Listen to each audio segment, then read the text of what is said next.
Where have you been? Vertigo. Okay. She's from Yazoo City. So are these folks. Now, last program, what did we talk about? I may not have been here, but I had some company. Africa. Egypt. Egypt, okay. Egypt. Egypt. I was close. Today we're going to fly from That's North Africa. Luxor in southern Egypt over the main part of Saudi Arabia, go by Bahrain, a little country there on the east side, and then down to Dubai, one of those 3 United Arab Emirates. Then we're going to fly to Bombay and be in India then. Now on this flight from Luxor, I went to 21,000 to take advantage of a little tailwind. You do that whenever you can, Doc. Had about a 50-mile-an-hour help there until I got to Dubai. And it so happened that the day I made that trip, it's the same day the Shah of Iran exiled himself and flew to Aswan. You remember that? The Shah of Iran, he left power. Well, he went from Aswan to Cairo and then to a London hospital, and in, I think, a few weeks he was dead. He was bad off physically.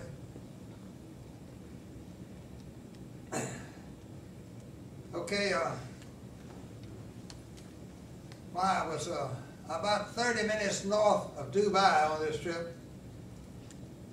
There was a man in business there that was from Montgomery County named Stoker. His daddy was named Toff Stoker. I bet some of you went on to folks remember him, don't you? I never had met this gentleman, but they knew about my trip and alerted him to look for me, and I sent him a copy of my itinerary. And when I was about 50 miles north for Dubai, I asked the control tower there to call this number and tell that party that I was arriving. So when I got down there to Dubai, there he was, see? Among all those Arabs. Now, Dubai and Brasilia is 2 cities I've been to that has no slums. Now there's probably others, but these are the 2 that I have noticed. In Brasilia, if you aren't able to live in the main capital city there, there's 4 satellite towns you got to live in.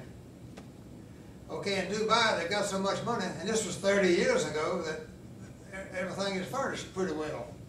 All the street lights work, no potholes in the street. And at the airport, they're real businesslike. And it's the only place I visited on this round-the-world trip that didn't require a visa. How about that? All I needed was a flight plan on my airplane.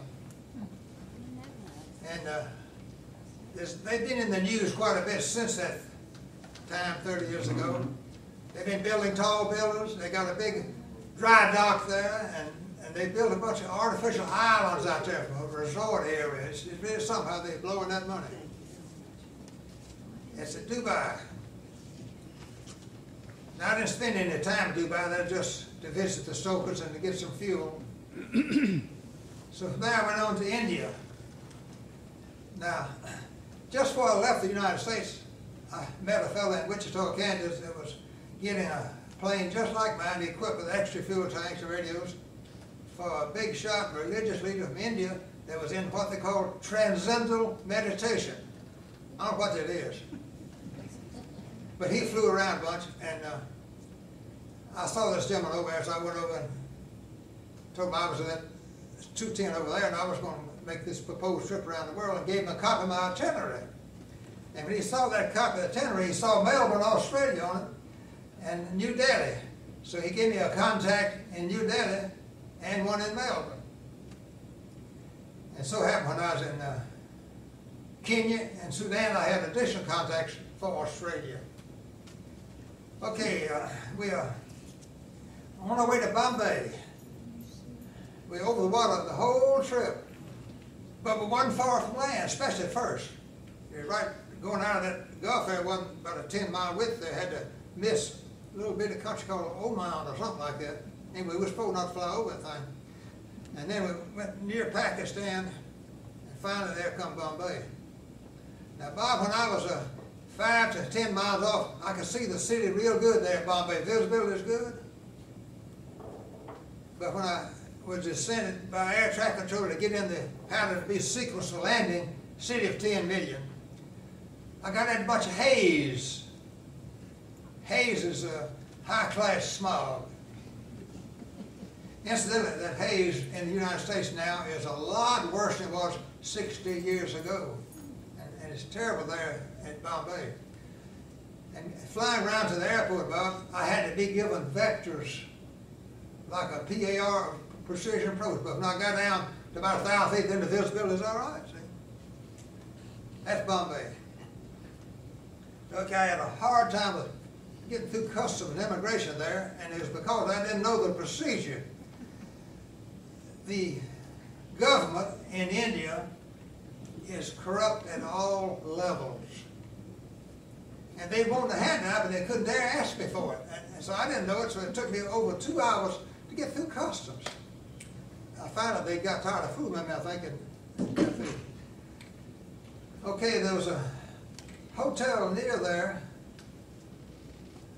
that looked like a garter, owned by Air India, airline company in India, state-owned, like American Airlines, is Air India. And it's just 2 blocks, so I was going to walk from the custom building to there. And in the street there were so many people, the sidewalks could not contain them. A bunch of them had to walk out in the street. Lots of people there. Okay, I was going to just refuel at Bombay, and the next day I had a reservation at a place about halfway to New Delhi, spelled U-D-A-U-P-U-R, Udaipur, something like that. The tourist book said they had a man-made lake there with an island in it, and on that island was a 5-star hotel, and they was in a building that used to be a palace. And they said this building was about half as ornate as the Taj Mahal. So I was going to spend one night at Udaipur. Okay, about the middle of the morning, my next day there, I went out to the airport to get some gas and take off. I called the tower and asked them to direct the gas truck to me. For 6 hours, I repeated that request before I ever got gas. They were busy, and I didn't have much, I didn't want but 100 gallons. See, other folks had big airplanes, take a lot of gas. But finally I got gas, but it was so late that it was almost dark when I landed in Udaipur, and they were fixing to close the airport, but I called them about 50 miles out and I told them I was coming. And after I got there, I found out that the airport closed at night. City of 200,000. And the next morning, my airplane was the only airplane that had spent the night there at that airport. City of 200,000. Now, we got, what, a couple hundred airplanes around Jackson, haven't we? In the various airports. That shows you a different style of living over there. One thing is a lot of poverty over there, we'll touch later. And another thing, due to that poverty, the government says it's not really right folks to be flying around these airplanes. Most folks can't even afford bicycles, so they make it difficult in the red tape to fly. Okay, going into town, I caught a ride with a fellow that I was talking to on the radio to town. He was in a Jeep. I saw a zinc smelter and a huge cotton mill. The city of 200,000, they had no airplanes. And he took me to where I could get on a ferry and go to this man-made island, to this hotel. I got out there, and they didn't open till 8 o'clock. The restaurant didn't, so I had to cool my heels for about an hour. I'm a minute man. But it was ornate. It's all like a Taj Mahal. Now, incidentally, I was on an instrument flight plan on my entire trip. I had found out going to South America 2 years earlier that you get better handling and faster handling if you're on an instrument flight plan than you are on what I call a visual flight plan, VFR. So I was trying to get my flight plan from Udaipur to New Delhi, and the weather was great. It was our dry season. The fellow had a squawk box. He could talk to all the airports between there and New Delhi, including New Delhi. He also had a telephone. For 2.5 hours, he tried to get a flight plan on me through that squawk box and couldn't get the attention of the right party. Here I was, cooling my heels.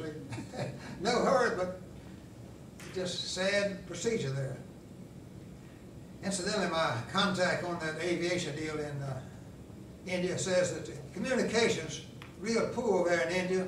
This is almost 30 years ago, reference aircraft. And the air traffic control didn't really mean much except in the terminal areas. And there they had radar and they did separate everybody, keep from running into each other. Okay, I was on this flight plan to go to New Delhi. In one big city called Jaipur, Jaipur, something like that. It was bigger than where I was, between there and New Delhi. And I was about 5 miles from that place. I was a little ahead of my estimate. I heard them clear a turboprop off to go to New Delhi. And he was going to go to 16,000, I was at 11,000. And they didn't give him or me any separation. Ordinarily, they wouldn't clear him till they knew just where I was, but he took off early. I moved over about 2 or 3 miles so I wouldn't have trouble with him, but I didn't complain with him because there wasn't any real problem. But that shows you how the lack of air traffic control in India 30 years ago. Okay, got to New Delhi, nothing there but turboprops and jets. No little planes at all that I saw, except mine. And I went under customs, didn't have any trouble there much since it wasn't a port. I wasn't just entering the country, I'd come from another place in India. Okay, the contact I had in New Delhi was a businessman who was connected with Exxon Oil and had other interests. He was a former airline captain, and that's how this fellow I saw in Wichita knew him, because he flew for airlines, but he'd been in India for a while with this fellow in transcendental meditation. So I called him up, I had his phone number and all, and he invited me over to his residence. He had a nice 2-story house, and he was in the upper class of the folks that reference poverty and all. He was black, but he spoke perfect English, had good features. And he was my contact there. And before I had a chance to interview him, he had me cool my heels there. He had other business to take care of. But finally, after about 30 minutes, he was ready for me.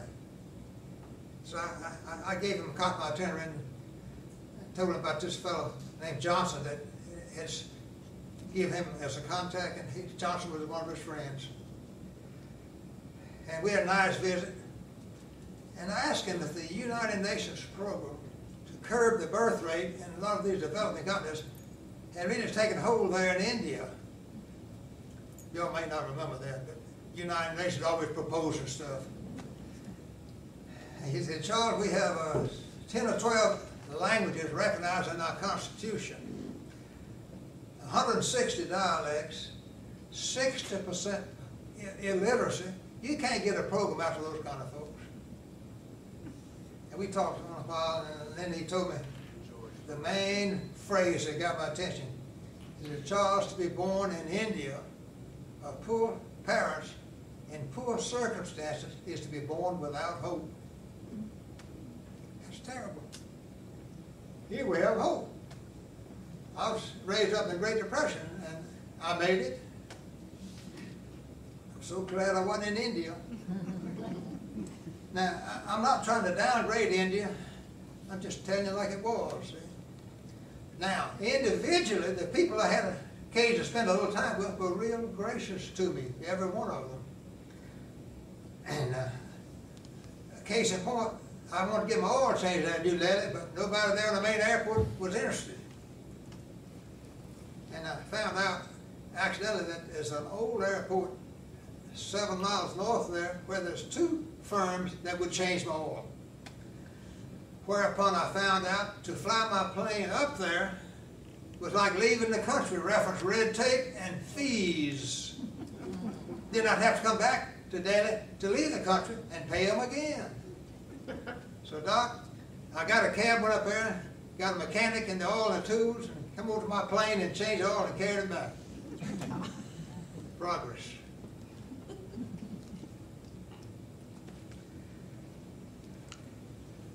Now, I did not land at the city where the Taj Mahal is, named Agra, 155 miles south of Delhi.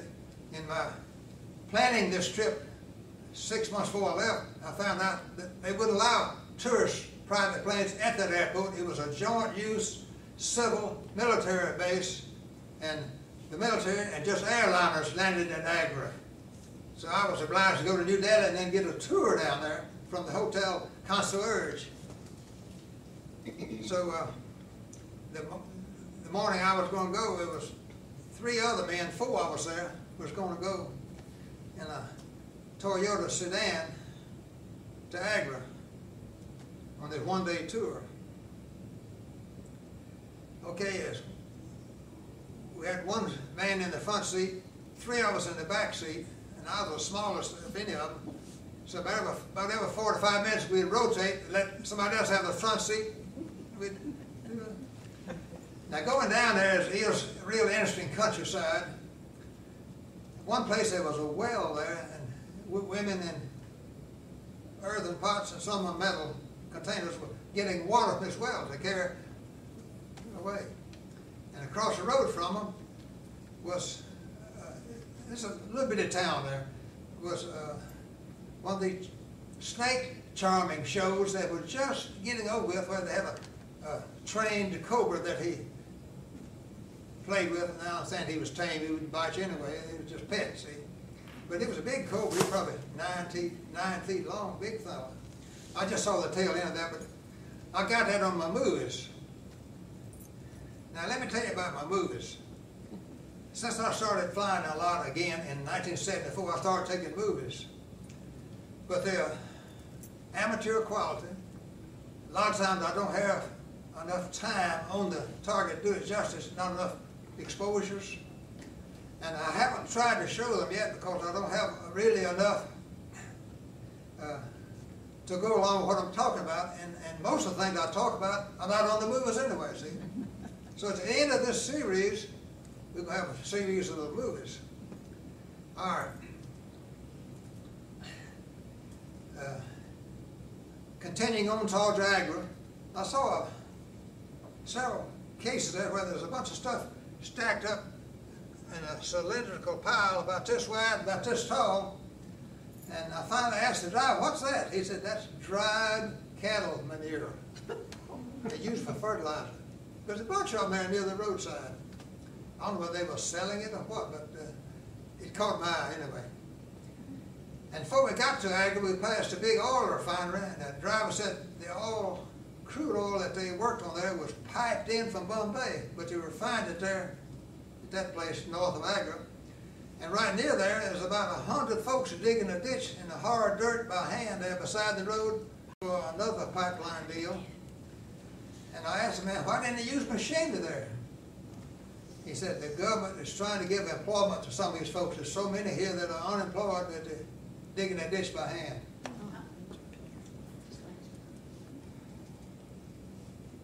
Okay, we got to Agra, and the first thing on our itinerary was to have a lunch there that was part of our tour. So the place we were supposed to go to, as soon as we went in there, we could see that wasn't where we needed to be, so we went to a 5-star hotel up there near the Taj named the Mogul, M-O-G-U-L, 5-star hotel. And in front of that hotel, they had a couple of elephants you could ride for a price. But I didn't care about riding an elephant.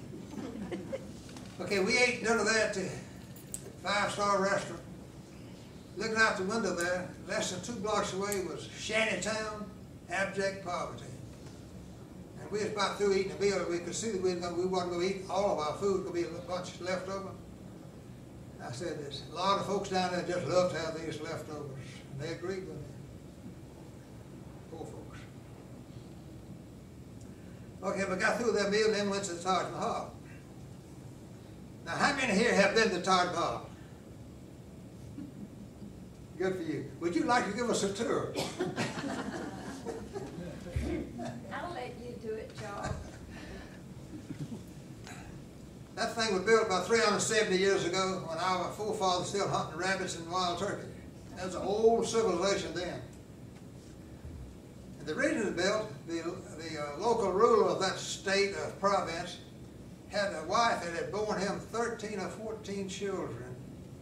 And he wanted, and they were Muslims, and he wanted a fitting place for her burial. So he built this special thing, and it took 20 years and 20,000 people to do it. And I don't know how much of the province's money.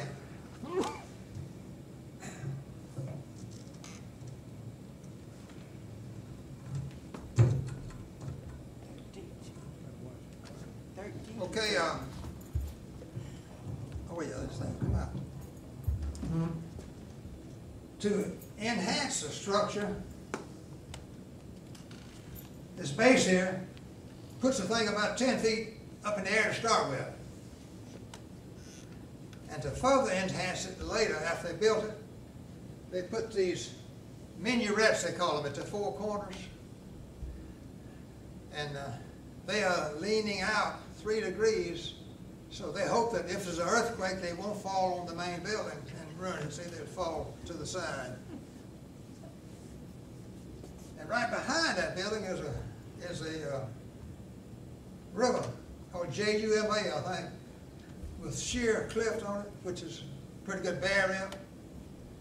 And on 3 sides of it is sort of a quadrangle of sort of like old Maine and Mississippi State. And we came in the center of that quadrangle through a gate where we had to give up our tickets. And going from that entrance, at the entrance there, about 150 yards down to the Taj, is a bunch of little concrete pools to enhance the building. And in the moonlight, the reflection, they tell me, the reflection of the building can be seen on those pools. And Doc, it's so pretty that when you walk away from it, you turn around but every 100 feet and look at it again. Really something. Charles, what color is it? What color? Yeah. It's polished white marble. Oh, And in case y'all didn't see this, this is a tourist item demonstrating that polished white marble deal. The guy claimed there's 200,000 semi-precious stones embedded in that Taj Mahal. And you can rub your hand over it and you just feel like solid marble. It's so sanded so perfectly. Now in this tourist item, you can feel that it's not sanded that good.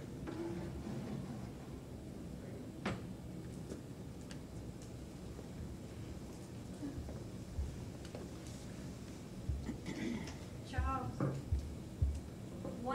one thing I remembered, the guide told us that the emperor who built that did not want it replicated anywhere in the world. And so the artisans that he brought in and hired to work on it were put to death.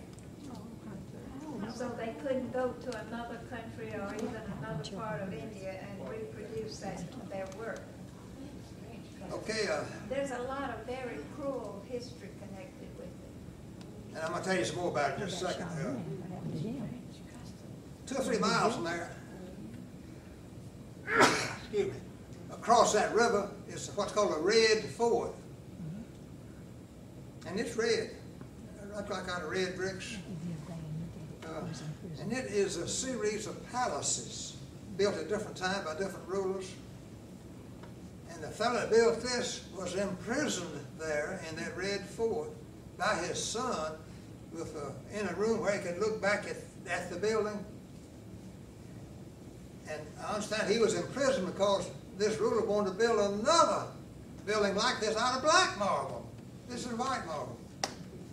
So they imprisoned him. He didn't want to waste all that money and effort for another. Now that's what I heard. I don't know how true it is.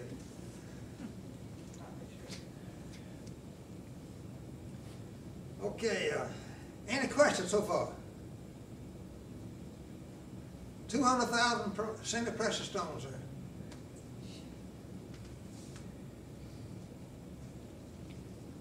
After I got through with that red fort tour, We was heading back toward New Delhi.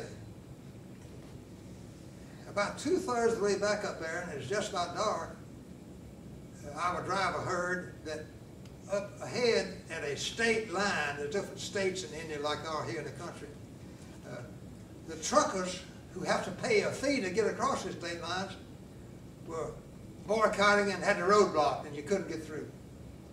They didn't charge the cars, but they charged the trucks to go from one state to another, it seems. Some of that graft deal. So our driver proceeded to cut to the right and was going to try to bypass it because we didn't know how long the road would be blocked, maybe several hours, see. And we went through areas that wasn't even public roads, but it was a dry season, so we got through all right. Had to go out in the field once around the bridge that was being repaired, a little bit of the bridge. We finally got to New Delhi. So I had lots of hassles in India.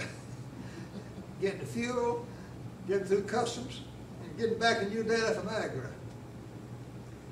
Okay, y'all might remember that 50 to 200 years ago, England was pretty well in charge in India. And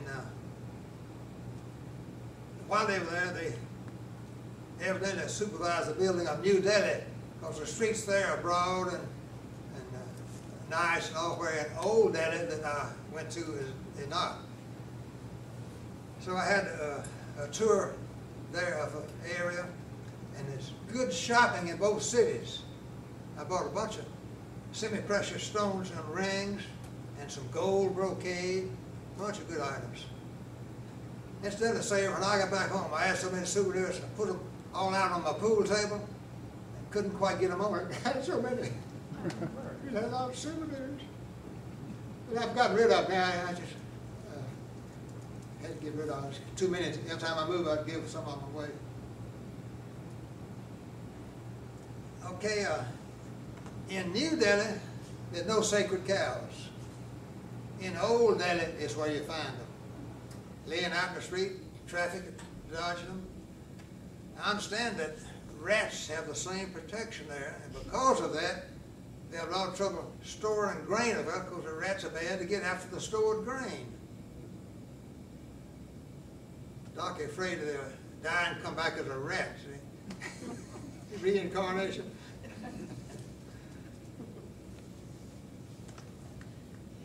Okay, I visited the tomb of Mahatma Gandhi. Anybody ever heard of him? Yes. He was a beloved ruler of India back when I was a child, and well known, but was later assassinated. Seems like always a bunch of nuts that think these good folks need assassinating. And they have a flame burning there like JFK has at his tomb. And in Old Delhi, I saw a man urinating in public on the side of the road. Old Delhi, not New Delhi. Also, there's a fellow there with a cart of something, and the oxen that was pulling his cart, his two horns were painted, ornate design, real cute. So I gather from that he spent a lot of time with that animal in his business, whatever he was doing. I forget what his cart had on it.